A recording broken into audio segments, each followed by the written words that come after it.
Assalamualaikum. Salam jumpa. Sebaiknya subscribe terlebih dahulu dan nyalakan notifikasinya dengan menekan tombol lonceng agar selalu mendapat update terbaru. Jika sudah, mari kita lanjutkan. Bab 552 Kartu Penyelamat Chelsea. Chelsea melihat Morgan yang seolah-olah tidak mendengar apa yang dia katakan dan langsung mengikuti Alvano keluar dari mobil. Jejak kemarahan seketika melintas di mata indah Chelsea. Aku tidak menyangka Morgan ternyata sangat arogan. Hari ini aku ingin melihat bagaimana dia berurusan dengan orang-orang ini, gerutu Chelsea sambil mengerucutkan bibir, lalu meletakkan ponselnya. Jelas terlihat bahwa Chelsea memiliki latar belakang identitas tertentu. Kalau tidak, dia tidak akan pernah berkata seperti itu kepada Morgan. Namun, sikap Morgan membuat Chelsea merasa sangat marah, dan akhirnya dia tidak lagi berniat untuk membantu Morgan. Kak Chelsea, semuanya sudah seperti ini, kenapa kamu masih ingin mengatakan hal-hal seperti itu? Sebaiknya kamu cepat memikirkan cara lain yang lebih tepat. Teriak Marsha dengan nada yang sangat cemas ketika melihat Chelsea menyimpan ponselnya. Bukankah Morgan sangat kuat? Dia turun dari bus dengan sangat percaya diri. Kurasa dia tidak membutuhkan bantuanku, tukas Chelsea dengan sedikit ketus seraya melirik ke arah Marsha. Marsha mengerutkan kening dan berteriak, "Aduh, Kak, kamu jangan marah seperti itu. Kamu kan tahu bahwa Morgan memiliki masalah dengan Richard tadi karena kamu. Bagaimana kamu bisa setega itu dan benar-benar membiarkan dia mati sekarang? Ada begitu banyak orang di pihak Richard meskipun Morgan turun dan meminta maaf kepada mereka mungkin tidak mau terima begitu saja." Mendengar ucapan Marsha, Chelsea merasa ragu-ragu selama beberapa saat, dan kemudian berkata dengan sedikit kesal, "Baiklah, aku akan coba membantunya sekali lagi kali ini." Chelsea menyadari bahwa Morgan sebenarnya tidak memiliki konflik dengan Richard dan teman-temannya tadi. Masalah ini terjadi justru disebabkan oleh niat baik Morgan yang ingin membantu dirinya, dan Chelsea juga tidak ingin Morgan mati hanya karena masalah sepele ini. Dia hanya sedikit marah atas sikap Morgan barusan yang menurutnya sedikit arogan. "Kalau begitu cepat telepon seseorang untuk meminta bantuan," teriak Marsha dengan cepat. Chelsea kemudian mengeluarkan ponselnya lagi, dan setelah ragu-ragu selama beberapa saat, dia langsung menelepon seseorang. Setelah telepon berdering beberapa kali, terdengar nada panggilan terhubung. "Siapa ini?" Terdengar suara seorang pria parubaya di ujung telepon. "Om Pram? Ini aku, Chelsea," jawab Chelsea cepat.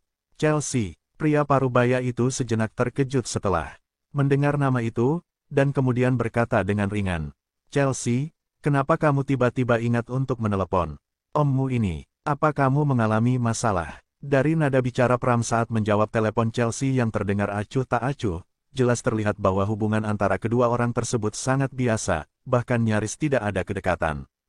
"Om Pram, begini, temanku dan aku mengalami sedikit masalah di jalan. Temanku menyinggung Richard dan seorang pria bernama Radit, dan sekarang orang-orang ini menghalangi kami di tengah jalan," tutur Chelsea menjelaskan dengan lembut sambil memutar kepalanya dan melihat ke arah luar jendela bus. Saat itu dia melihat Morgan dan Alvano tengah berjalan menghampiri Richard dan gerombolannya. "Radit? Radit siapa?" tanya Pram dengan nada bingung. "Itu, di persimpangan antara Surabaya dan Bondowoso. Ada orang bernama Radit. Aku tidak tahu siapa Radit ini, tetapi..." "Oh, Radit yang itu. Ya, aku tahu siapa dia," potong Pram sebelum Chelsea sempat menyelesaikan kalimatnya. Pria parubaya itu tiba-tiba menyadari sesuatu, dan kemudian melanjutkan, "Chelsea, jangan khawatir, aku akan membantumu menyelesaikan masalah ini." "Terima kasih, Om Pram." Chelsea menghela napas panjang setelah mendengar jawaban Pram yang dengan sangat cepat setuju untuk membantunya.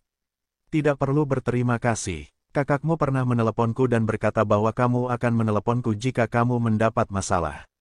Aku pasti akan mencoba yang terbaik untuk membantumu." Pram menjawab dengan lembut dan langsung menutup telepon. Setelah mendengar nada panggilan telepon terputus, senyum Chelsea langsung menghilang. Gadis itu menatap layar ponselnya dengan tatapan linglung. Dia tidak tahu apa yang ada di pikirannya. "Kak Chelsea, ada apa? Apa yang dikatakan orang itu? Apa dia tidak bersedia membantu kita?" tanya Marsha dengan penuh kecemasan setelah melihat Chelsea selesai menelepon. "Jangan khawatir, aku sudah menangani masalahnya, seseorang akan membantu kita dan semua akan baik-baik saja," jawab Chelsea dengan enteng. "Lalu kenapa kamu tampak begitu murung?" Tanya Marsha seraya mengerutkan keningnya. Tentu saja gadis itu dapat melihat bahwa suasana hati Chelsea saat ini sedang tidak baik. Tidak apa-apa, jangan khawatir, jawab Chelsea.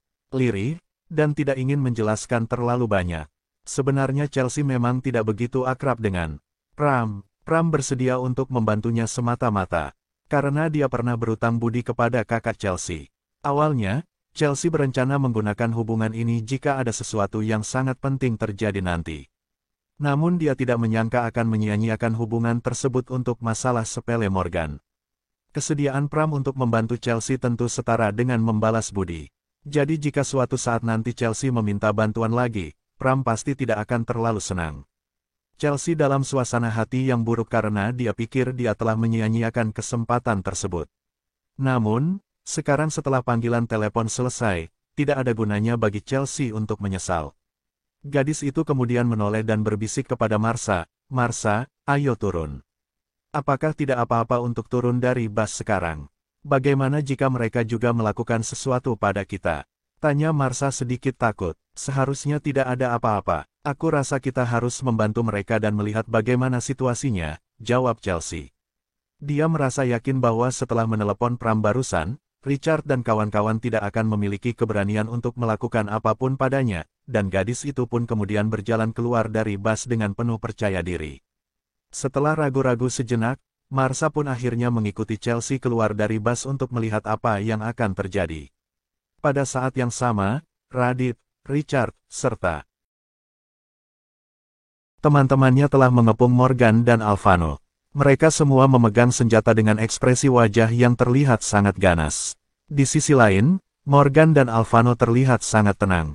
Tidak ada kilatan cemas sama sekali di wajah mereka, seolah mereka tidak takut dengan begitu banyak orang bersenjata yang mengepungnya. Namun, karena Alphano telah melakukan sesuatu sebelumnya, orang-orang ini terlihat takut pada Alphano, dan mereka tidak terburu-buru untuk menyerang Alphano dan Morgan. "Tuan Muda Morgan, apakah saya perlu menyingkirkan orang-orang ini sekarang agar tidak menghalangi jalan kita?" Tanya Alphano dengan suara rendah. "Ayo kita coba bicara dulu dengan mereka. Mungkin saja masalah ini bisa diselesaikan dengan mudah, jangan repot-repot membuang tenagamu untuk orang seperti mereka," jawab Morgan setengah berbisik. Morgan ingin pergi ke Bondowoso kali ini hanya untuk menghadiri pesta ulang tahun cucu Mandala, dan dia sama sekali tidak ingin membuat masalah lain. Jika perkelahian benar-benar terjadi dan polisi melihatnya, segalanya hanya akan menjadi lebih buruk, dan jika urusan serius Morgan tertunda, itu tidak akan sepadan dengan kerugiannya. Alphano tidak banyak bicara setelah memahami maksud Morgan, dan hanya berdiri diam di samping Morgan. Pada saat yang sama, pemuda bernama Radit melangkah.